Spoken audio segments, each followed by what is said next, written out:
Right, if you don't like roller coasters, look away now. Earlier this week, fun at an amusement park turned into a nightmare when two unlucky passengers got stuck upside down on the world's steepest roller coaster. The ride came to a halt when a passenger's poncho became tangled in it, and the terrified two were made to wait 20 minutes while cherry pickers came to the rescue. Now, you'll be pleased to hear that all's well that ends well. The pair was successfully rescued. But have you ever had a moment where you've thought, "I'll get me out of here"? Oh, I can't bear roller coasters. How awful that would be. Oh, horrible. But the thing is, because my Ollie, who's only 3, you see, when I go with him now, I've got very used to the baby ride. So I'm very into the red bus and the taxi now. So I can Is that just the one outside the roundabout? No, I don't like going round. But because the worst nightmare for me was that I've only ever been able to go on baby rides. So I went on one which was called Teddy Bear Mountain. Oh. Yeah. Anyway, so I wasn't with Ollie, I was on my own. With I know, but it was just one of those days.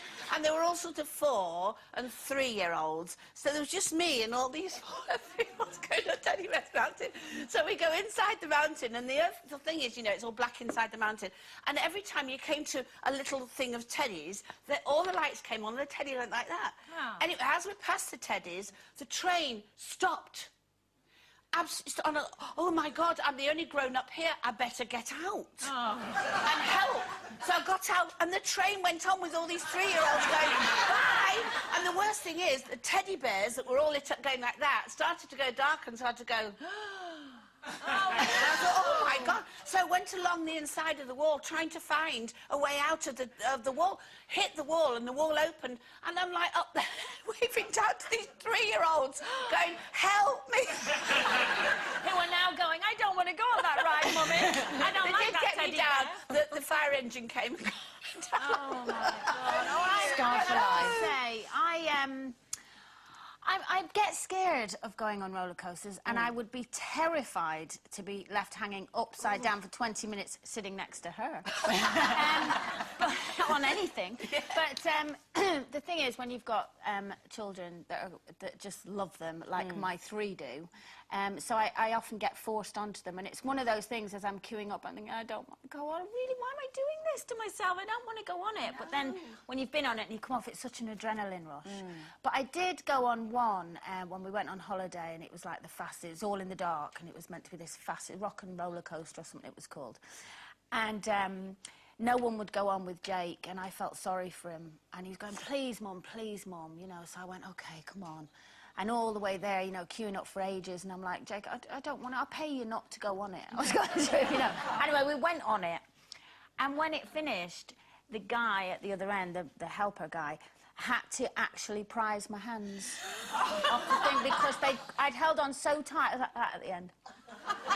Jake was going, Mum, did you enjoy it? I'm like, white knuckle ride, you see? And he had to prise my hands off. I couldn't, they were cramped. So, you know what makes me laugh about the upside-down ones? When people forget to take the things out of their pockets. And they go upstairs, everything falls over.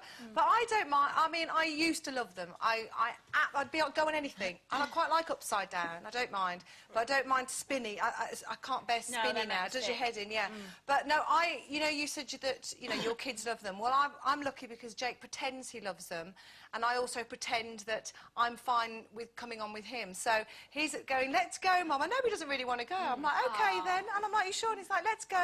So sit there, and I look at his face, and he's like, and then 5 minutes later, his smile's diminishing. And then we're both like that. I just absolutely hate them now. I think I visualise them coming off the rails and things. You do. I get a picture of me spinning around in the air and thinking, that's it, it's going to be over. Speaking of things, going back to things of, you know, I've got to get out of here. The thing I can't bear anywhere are mazes. You know, when you go in a maze. Claustrophobic thing. I panic that I'm actually never going to get out. Forever. And I know that they'll come and get you, but I don't like that feeling. And I just think that possibly because it's me, they might not come and get me. Well, how about if you went into a maze with a set of shears in your bag, knowing that you could just chop your way out? Yeah. You'd be no good in Alice in Wonderland, then, would you? No, I understand what you mean, though. You would get a feeling of, what if you never, ever get out? You'd be lost forever. Like you're lost forever, aren't you? Yes. Thank goodness for that. But you know what I hate? You know those mirrors, what are they called? A hall of mirrors. Oh, yeah. I want to get out out of there, when you look at all these, you know, your funny shape, you think, oh, look at that one, and you're looking all sort of weird. And then the last one, you think, look at the size of me, and you realise it's not. It's the normal mirror on the way out. Get me out of there. It's true. That's called a changing room. Yeah.